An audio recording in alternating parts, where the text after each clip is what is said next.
Hello, I'm Dick Church, and welcome to this month's edition of Historic Miamisburg. This is a bicentennial series leading up to the city of Miamisburg's 200th anniversary in 2018. Last month, we started our show with Bobbye Sweny, a longtime Miamisburg resident, and Bobbye, we got carried away and we had to go to part two. Had to go to part two. Okay, so let's rehash a little bit. All You right. came to Miamisburg in what year? 1947. And you married? Everett Sweny. Okay, now tell us a little bit of just... He was a local boy from Springboro, well known for his basketball skills. In Yes. fact, he's in their Athletic Hall of Fame. And he was the manager of Shirley's Furniture for Dewey and Marie Shirley. Right.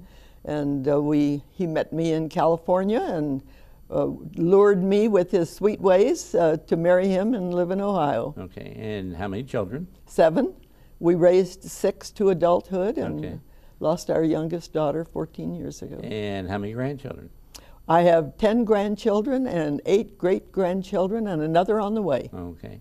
Tell me about one of those grandchildren that I just learned this. My oldest granddaughter. Yeah, I think it's so amusing that I came here 67 years ago knowing absolutely no one, no blood relations whatsoever. And today I have a great-granddaughter who is the 9th generation descendant of one of our founding fathers, Emanuel Gephardt, direct line on her father's side. Well, how about that? Yeah. I think that's wonderful. She's proud of it. Should be, should be. The when you wound up living on Linden Avenue, you had always referred, I've heard you say this many, many times, Linden Avenue was Millionaire's Row. That's what the Springboro people called it, I think, because you know that was Miamisburg Springboro Road. Sure. And the coming into town, which they did, everybody, Centerville, everyone came to Miamisburg because it was the busy Right. place around for entertainment or anything. And they referred to it because you start out at the stone house that they called it Dr. Butt's house when Right. I came here, but was built by Peerless Waters Sure. of the Peerless Mill Inn. And you come on down and you go through the doctors, you go through the Gambles that built Gephardt Schmidt Paramore's, that beautiful house. Right. All of these, Dr. Schuler, the Lyons people, all of Schiebels, the big Schiebel home, all of these were millionaires. Right. Technically, Right. all the way up to Dr. Treon's house. And it was a row simply of millionaires. They don't call it that since I moved on. Okay. But you know, it's ironic with the Austin interchange. Yes. Linden Avenue now is going to be one of the new gateways into the city of Miamisburg. Yes. And they're coming right down Millionaire's Row. So, Yes. Yeah.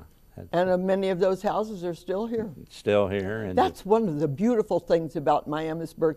Remember when the newspaper did the beautiful old homes of Miamisburg Yes. and ran a series of those? And those homes are still here Right. and being loved and cared for. And the one next to me is being renovated. Right. And the Historical Society has tour homes Yes. occasionally. Yes. And a lot of those homes are on those tours. On those tours, Yes. very. Your involvement with the Historical Society, I thought you were one of the founders of it, but I learned in our last interview that you came on after the... Actually, I became very active in the Historical Society after I retired. When Butch closed the store, Sure. I thought, well, the youngest children were in high school. Maybe I'd go back into the working world. Sure. I had been an at-home mother for 26 years. And I got into direct mail marketing and advertising in Dayton and had a very good career there and decided to retire and come home and be with my sweetheart to finish out our retiring years. Right. Yes, so. And then you got involved in... That's when I got involved in the history. You know, you have 24 hours a day Oh, now. that's right. You're Yeah. retired, and I started Yeah. working with the Historical Yeah. Society. Well, you're known for a lot of things at the Historical Society. You've been president a couple times, I believe. 3 times. 3 times. And But I think that probably the thing you're going to be remembered the most for was the creation of the children's program. Tell me how that involved. Well, we got a call. We had a children's program that we did in the summertime, and we had a call from the teachers at Bear School who were young, new, and part of their curriculum was to teach local history, and they had no idea what it was. So we went out, and Marcy Donahue and some of us went out and talked with the teachers and found out what their curriculum was. We came back and designed a program that would cover their curriculum needs. And we started at Bear School. We had done some visiting at other schools, but this was the real start of the program, and we planned a very effective program for them. And the word got around, and other schools asked, and now we have a full-blown program. We work with the middle school, and we work with the high school. There's a teacher that teaches, Carol McElroy started that, and we helped her and got involved in that. But mainly our concentration is third grade, where they teach local history. And we have all the schools except Bauer School now. Yeah. And Bauer's out on 741. Yes, and their children don't know Miamisburg is downtown. Yeah. Right. You did that program for, I know you're still involved in it, but to some extent. You kind of headed it up for a number of years. About 10 years. And you turned it over to a wonderful, wonderful person. She's the only reason I could retire, Judy Wurstel, and she volunteered. She had retired from work and decided she wanted to get involved, and she said, I would like to work with the children's. And a year into it, and I knew I had my successor, and she is absolutely fantastic. She is just wonderful. Give us a kind of a rundown on kids meet at Library Park, and then they're given a walking tour. We do a walking tour, right? And we take them and show them some of the old buildings and tell them the stories of Miamisburg, and take them out to the village, and then we do things in the Gephardt Tavern and the Kircher. Now we have the wonderful Kircher. We can't call it a cabin, a school. We have a one-room schoolhouse and a children's museum on the second floor. Right. And I know you get a lot of volunteers do this, but I know they bring them down Central, show them a lot of the old buildings. Visit the mayor. They wind up out by the Indian in front of the city building, and I come out and talk to them for a few minutes. That's the highlight of their walk. Well, it's a highlight of my year. I love doing that. And but because they ask some great questions. Oh, yes. But then they take them, I know they go down 2nd Street, and they go down a little bit of 1st Street. Go down the canal.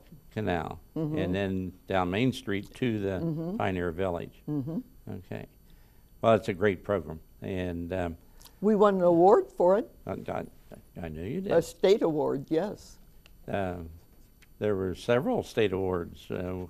Our newsletter, Diane. Yes, Diane Warwick. Yes, and the children's program won. Yes. So now that's a good testament for the program. Yes. Let's back up a little bit. Okay. We're going back to the bicentennial now in 1776 or 1976. Okay. I was not in government then, but Mayor Mears had asked me to chair that. Yes. And I know you, again, Bobbye Sweny was very involved in that. And the Gephardt Tavern was really not our first choice. No. As a museum. What was our first choice? The original schoolhouse. On 2nd Street. On 2nd Street, yes. We just couldn't afford it. Right. But we could afford the Gephardt Tavern, so Absolutely. That was our backup. And in the long run, it proved the better choice. It did, because we couldn't have done everything on 2nd Street, what we're doing down there. Yes. I remember when we bought this, it was a duplex house. Yes. And we got it, I believe it was for $18,000. And we started a drive, and kids were doing all kinds of projects. We sold stock in Stock. our new company. Yeah. Yes. And I told you when we were preparing for this show, my name was on that stock Yes. certificate. Every now and then, I'll get a call from somebody. Their folks had died, and they're going through the. Want to know what it's worth? Yeah, they'll say, "We found this piece of stock for the Gephardt Tavern. Is it worth anything?" And I says, "No," but that was your parents' way of supporting the program. Well, you had children that stopped you and wanted to know when that stock was going to be good because That's they right. were waiting for that building to be That's done. right. But we were able to buy the building within Yes. a very short time. It was like 18 weeks, and we had the building bought. One of the funniest stories I like to tell is Joe Pollock, who was a former city administrator. He would be the equivalent today to a city manager. Yes. And Dr. Rasha Stone. Who delivered all 7 of my children. Okay. And I don't know how many other Heaven numbers knows. of people in Miamisburg he delivered. But they were both retired, and they would come down to the flower shop every morning, and they would pick up the key. And they would come in, they'd be just as clean as could be. And these 2 retired, distinguished citizens of our community, when they brought the key back at 4 o'clock, they were filthy. They Yes. had dirt and grime everywhere because, They did the manual labor of tearing that outside off. and they worked hard on that. Yes, they did. And it worried me because they were both up in years when they did this. There were retirement years, yes. But they loved doing I it. loved doing And it. Roshas was very active in the Historical Society at that Yes. point, too. he was a president, President, at yes. one time. Yes. But anyway, we got the Gephardt Tavern, and we kind of jumping around, but we talked about the children's program. But the children's program got a big boost when we went after the Jacob Kircher house. Moved the Kircher. Well, when Les Wade, give him credit for Yes. that, discovered when the city was buying up all Right. this property, For he Riverfront knew Park. that that had to be one of the very old homes. And he researched it and found out that it was Jacob Kircher's cabin, in fact. So it was to us as a historical society a duty to save that. And the city didn't want it. No. So they said to us, if you want it, and we didn't want it there Yeah. because it didn't fit in with Right. our waste. We wanted to move it down to the Gephardt, down to the village. And the city said, you're welcome to it, but you have to pay for it. Right. And so we mounted a fund drive and got the money, and what did it cost us? $125,000, Yes. something like that. Yeah.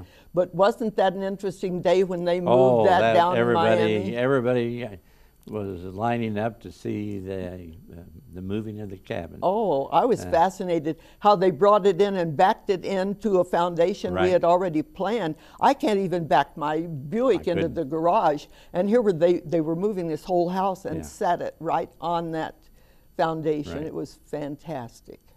That's one of the things that impresses me about Miamisburg, and I'm so proud of it.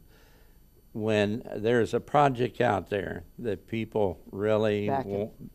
wants to back, the money will come. Yes. And Historical Society, my heavens, the projects that they have taken on, I think it was under your presidency where Well, there were the Market Square building Yes. was renovated. Yes. And that was about $250,000 project. Yes. And but we We raised the had money. Good people. Raised the money for it. And Carl Zimmerman was the head of the committee that Right. did the things that needed to be done. Yes. Sure. And And we had Laura Lees, Laura Bornhorst, our very own built-in architect. right. So it And was- it's in the historical Market Square building. Mm-hmm. That has evolved also.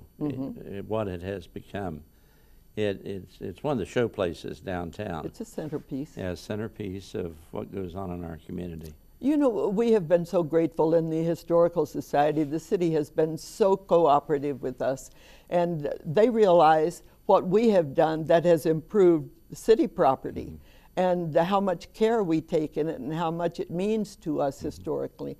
And it's been a good working partnership. It's been a partnership. Yes. It's been a great partnership. Just for our viewers' information, the Historical Society, they raise the money, they pay for all the improvements, and once all those are done, then it's turned over to the city, and the city maintains the building. Yes. But anything inside is the responsibility of the Historical Society. And we've been able to save a lot of nice buildings, historic buildings. Yes.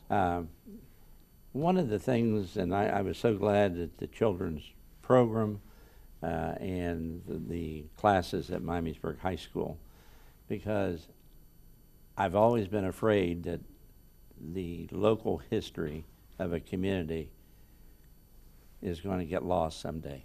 We always said if we have a place, we will get it. And we have a place, and people are bringing in their history to us. And I'm quite surprised on Wednesdays and Saturdays. You go in the Market Square building, and there are people in there inquiring and checking on their family backgrounds. Yes. And we are maybe a little bit different than a lot of historical societies. No one gets paid in ours. Oh, no. We have no Everybody paid. volunteers. Oh. And everybody's got their own little niche. We said Judy Wurtzel does the children's program. Yep. The Pettigrews do the archives. Archives. And Randy Staley takes care of the veterans programs. Yes. And so I would really encourage people that aren't members of the Historical Society to join, learn about their community, and be proud of that history. Yes. It's a rich history. It is. It's a rich history. Let's talk a little bit about the Historical Society. Okay. You've been in it longer than I have, and just give me your thoughts on the Historical Society back when it started and where it's going. It started rather slowly, and they were content. The people who were running the society at that time, I say running it, calling the shots on what the society did, were content to have so many meetings a year and do the simple things and maintain the Gephardt Tavern, which we have always done. The city turned that over to us, and we own everything that's in the museum. And then it kept dropping and dropping because people were getting disinterested. They didn't have anything to do. We had no headquarters. We had no home to show them. And when his name just went out of my head, was president during our Conceptual Quintennial. That's when it started to rebuild. We were down to 66 members, and we got a board together that had vision. There were people who had 5-year plans in their companies and things like this. And that's when it started to revive. And that's when we started to say we need a place of our own. And as you know, we wanted the library. We very much wanted the Carnegie Library, but you said to us, no, the city has use for that. But have you thought about the Market Square building? We had never thought of the Market Square building. Well, it was sitting empty at the time, if you remember. Well, it was, yes. They had had to take the children's programs out of there to a place that was more convenient for them. And so we got our group together and we thought about it and we said, let's go for it. And we took a poll of the membership. And the membership, then we made a decided effort to increase the membership back up. And within 2 years, we had the membership back up to 300 individuals. And we had the building was given to us by the city with restrictions, with a 1-year 1 year. Yeah. And when they saw what we did, I think we'll be there forever now. Oh, But yeah. we need space. We desperately need space. People are giving us things, and we're running out of storage room. Right. So And we can there's no only display- keep so much there's on no display. display Yeah, room. we Yeah. need display rooms. So that probably will be our next Right. goal. Right. Is expansion. Right. So we're not dead. Oh, we're, no. We're moving on, and as you said, we'll probably be expanding as we go forward. We have to. But there's good people that's involved in it, and we've lost a lot of good people. Yes. Yes. You mentioned Les Les Wade earlier. One of my favorite people. Just so dedicated Yes. to the society that. What I would like to see evolve from all of this, with the city's cooperation too, is our new Riverside Park. Yes. I would like to see us continue to do the things and to build on those that bring people down, so that we are a, what do they call a city that people want to go and visit? Mm-hmm. We want to bring people into Miamisburg, downtown Miamisburg, mm-hmm. and bring it back so that it's an active, it's pretty much so with a lot of things that are going on We now. have a lot of activities. I think And, there was 68 activities in downtown Miamisburg Good. last year. Good. So we have a lot of areas to be proud of. And, Yes. I think you're going to see downtown. One of the old buildings that we had speaker at Rotary yesterday, Doug Sorrell, and Doug is leading a charge, and it's going to happen. The All right. Plaza Theater is going to open. Oh, good. That would And be such a joy. They've already got the screen, they got the cameras, they got All the right. seats.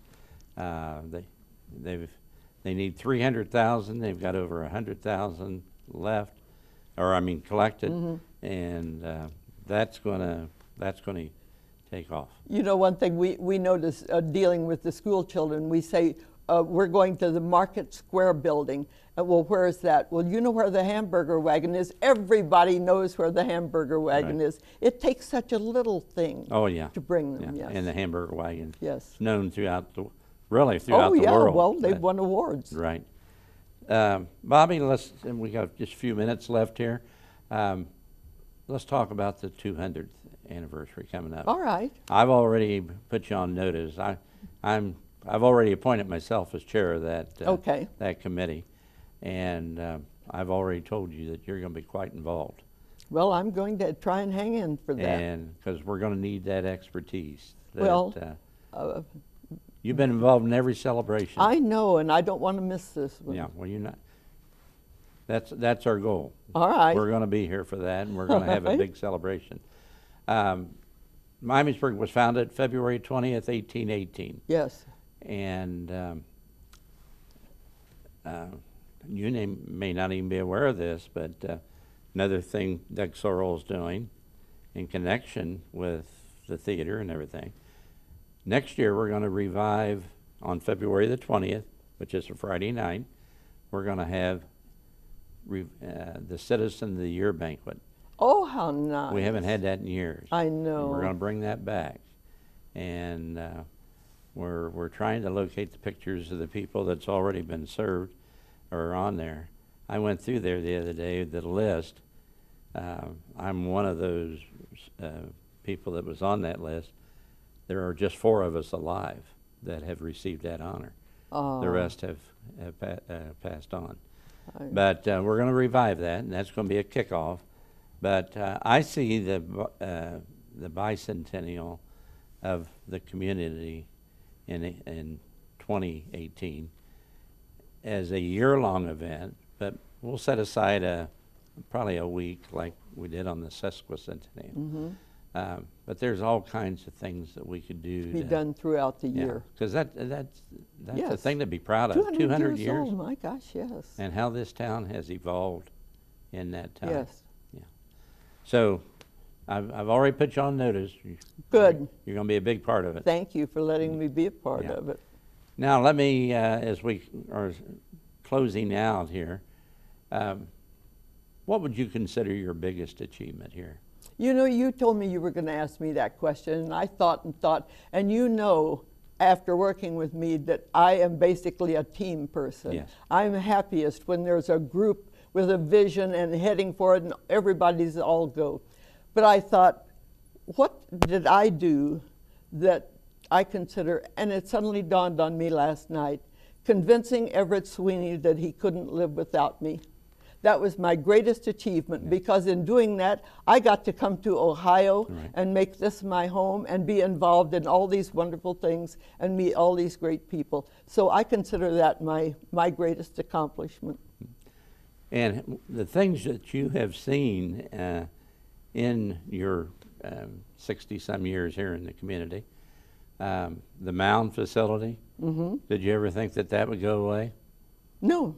No. No. You know, we joke about it, people my age, when we got out of high school back in the 50s, if we got a job at Frigidaire, NCR, or the Mound, you're set for life. Yes. All three of them are gone. Yes. All three of them are gone. Now that. But the Mound facility has really evolved, and you know, they've started their own a museum up there. Yes, and that's a nice one. Yes, and they're doing monthly programs, and hopefully the funding for that's going to keep going. That's being funded right now through the Department of Energy. Okay. And in fact, I'm going to be going to Washington in a couple weeks to work on, see if we can get them more funding. Wouldn't you love to bring Hank Schneider back and show him our swimming pool? Oh, yeah. there again, our old swimming pool. Oh, yes. You mentioned Hank Schneider, football coach, but for 20-some years he managed the swimming pool. And you didn't worry about your child going to the swimming pool. Right. Remember the ceremony we had when we closed it? Oh, yes. We locked the and gates you for locked the last. The gates? Yeah. Yes. We have the lock in the Historical Society. Yes.